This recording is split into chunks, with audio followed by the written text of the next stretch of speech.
welcome or welcome back. I am Corinne, and this is my channel where I like to talk about all things cozy, creative, and recently whimsical living. Today we're going to talk about one of my favorite ways to add whimsy into the everyday, which is through my reading, and Darcy is coming to say hello. Yeah, I think one of the easiest ways to add whimsy is in our reading list. So I have a bunch of titles and authors in my notebook that you may or may not have heard of before. And yeah, we'll just get into it. But first, I want to acknowledge and say thank you to all of the new people who are here. You all loved the Whimsy Journal video that I put out, and I'm blown away, absolutely blown away. I've never had a video do that well, and I've never had so many people show up in such a short amount of time. So welcome, thank you, and I hope you enjoy the rest of the channel. I hope you stick around and check out some of the other videos. And yeah, we're gonna ride the whimsy train a little bit longer because you all obviously love it. I love it, and I feel like whimsy is having a moment right now. So let's get into the books. Now, not all of these are in my actual bookshelf. I make very good use of our local library. I love it. I think libraries serve such a wonderful purpose in our society, and we need to be using them as often as possible. So a lot of these I have checked out from the library and returned, and so I will put a picture of any of the books that I don't have with me up on the screen so you can see. I also, when I give book recommendations, I don't like to share a lot of details about the book because I feel like that's part of the fun of reading. And so I will let you find out the bulk of information while you're reading the book or from book descriptions. So I'll just give you a little bit of why I think the book is whimsical, why I loved it, and why it was on this list. We're starting off strong with the Shady Hollow book series. It's by a pair of authors, and they go by the pen name Juneau Black. We start off with, the first book is called Shady Hollow, and now I think there's 6 books in total. They all center around the town of Shady Hollow and the cast of characters that are animals, like woodland animals. One of the main characters is Vera Vixen, a fox who is also a reporter, solves mysteries along with the chief of police, or I think he becomes the chief of police, is a bear. Vera's best friend, who is a bookseller, is a raven, and it's just a clever, whimsical setting. And what I love is the characteristics of the animals. Like, they're so recognizable in the characteristics of the characters themselves, and it's so well done. Yeah, it's a little like there's a little bit of crime in it, but generally there's a happy ending, and it's a sweet dive into the world. There's mystery, it's heartwarming, it's clever, it's everything I want it to be in that kind of a story. Okay, next up is an author and all of her books, not necessarily one. It's Sarah Addison Allen, and she is the queen of magical realism, which I feel like doesn't have to include whimsy, but oftentimes does. Her books are spectacular, feel like practical magic, and the best cozy romance. Like, it's just, her books are cozy, they're whimsical, they're full of family secrets and sensory details and yeah, whimsy. Her new book is called Paper Ghost, and it comes out later this year. But I've read all of her books, from garden spells to, I've got them written down here because my memory is not so great. Garden Spells, The Peach Keeper, Lost Lake, The Sugar Queen, which I think is one of my favorites, and Other Birds.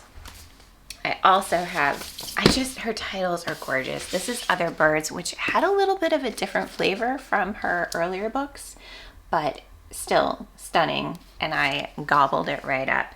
And then this one is First Frost, and just look at that cover. Isn't it? Oh, the lights, the frost on the apple, it's just beautiful.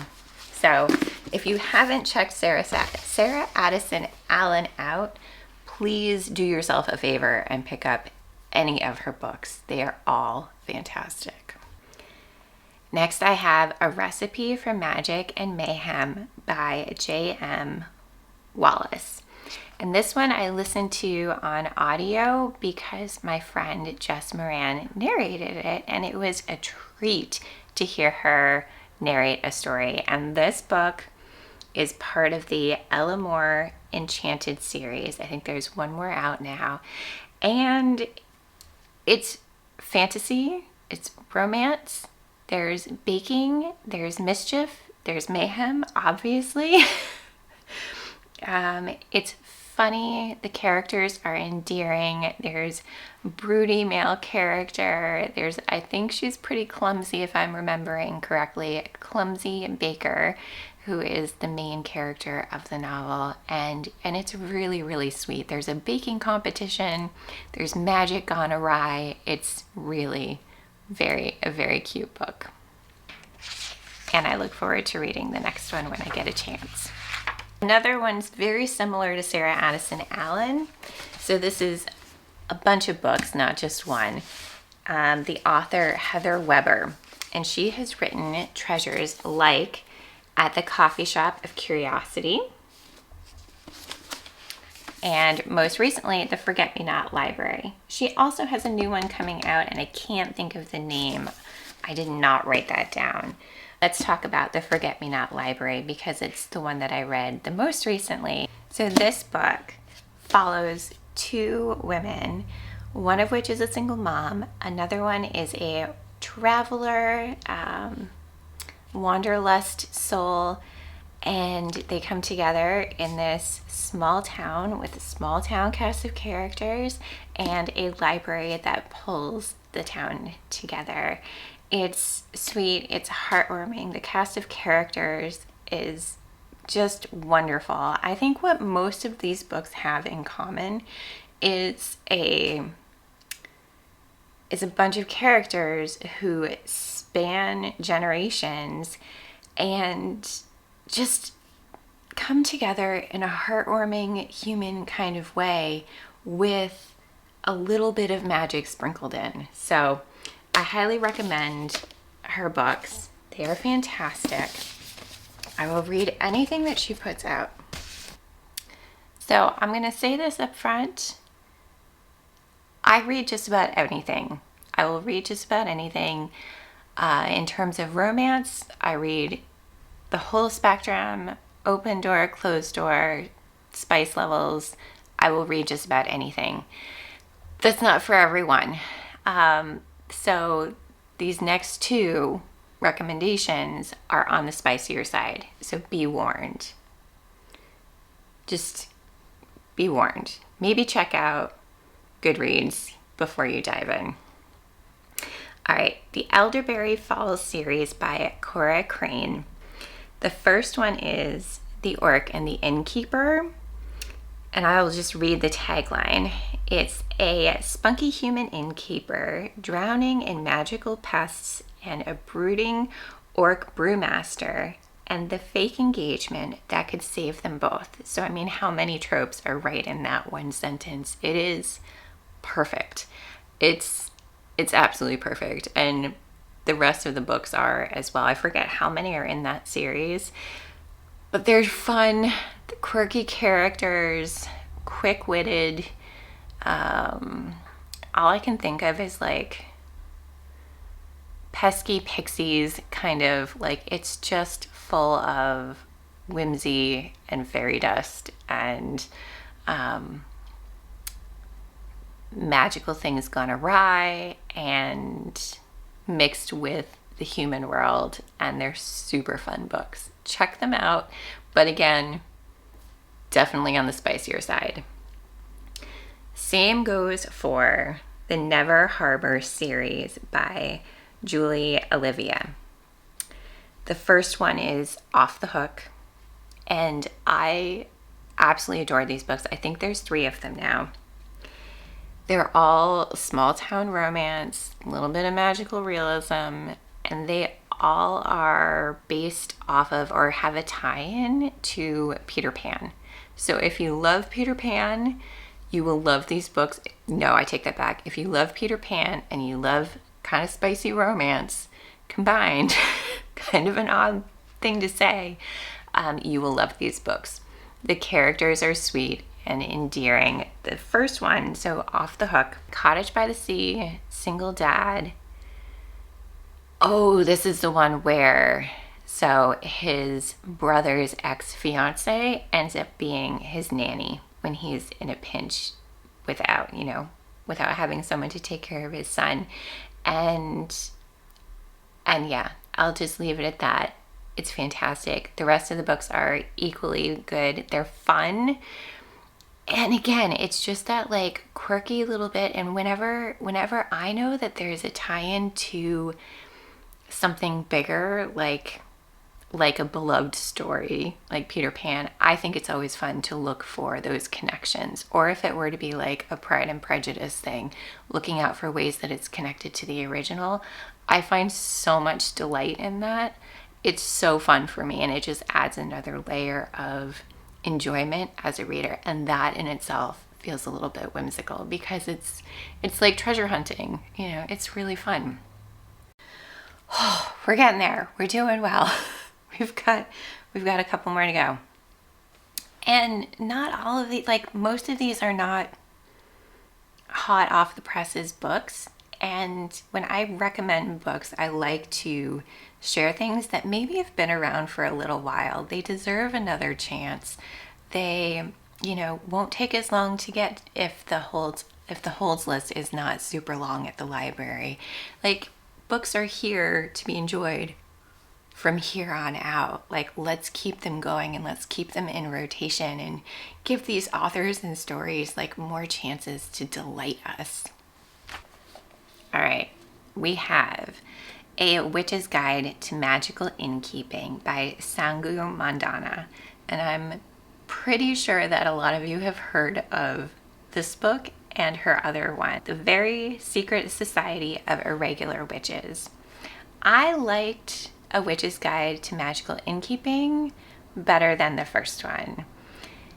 I don't know if it was the order that I read them in. I read them last summer, and I have very vivid memories of reading A Witch's Guide to Magical Innkeeping by the lake.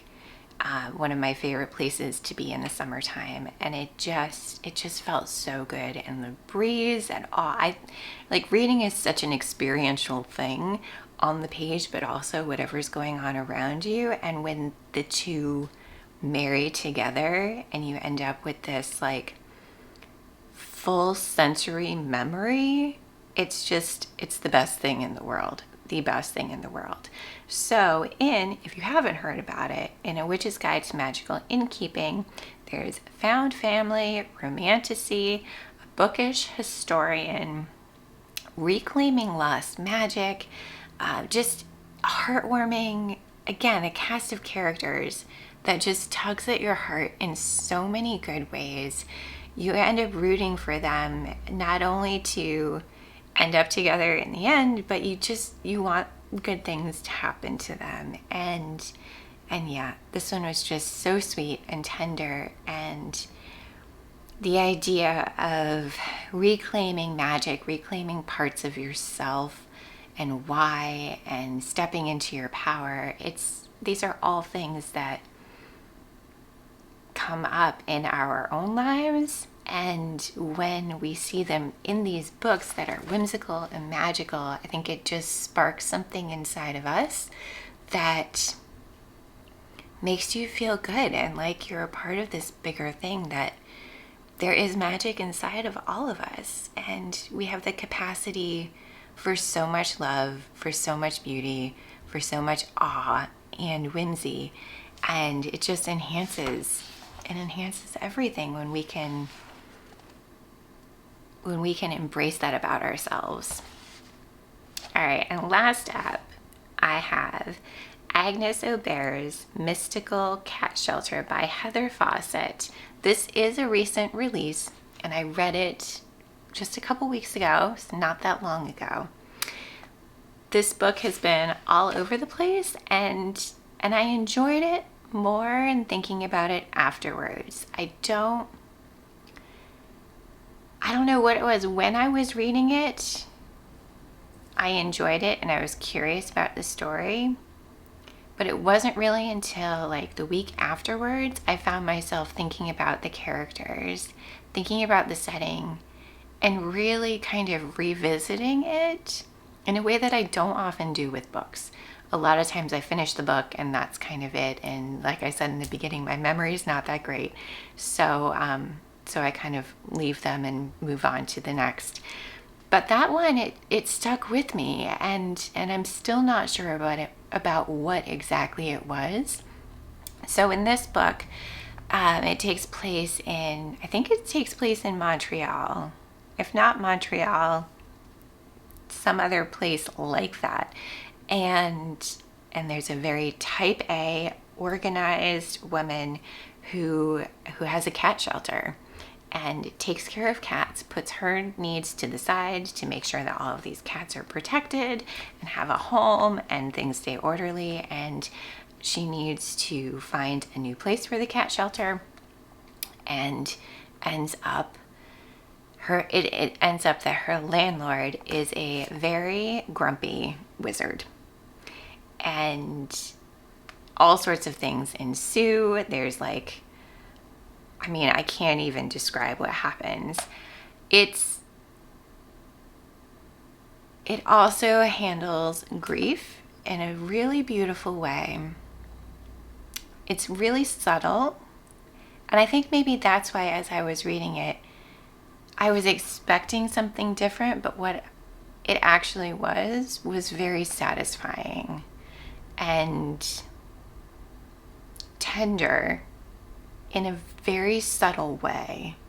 And so again, it stayed with me for a long time. But the cats all have characters. Like, the cats are all characters. They have distinct personalities, and that was super fun to watch play out.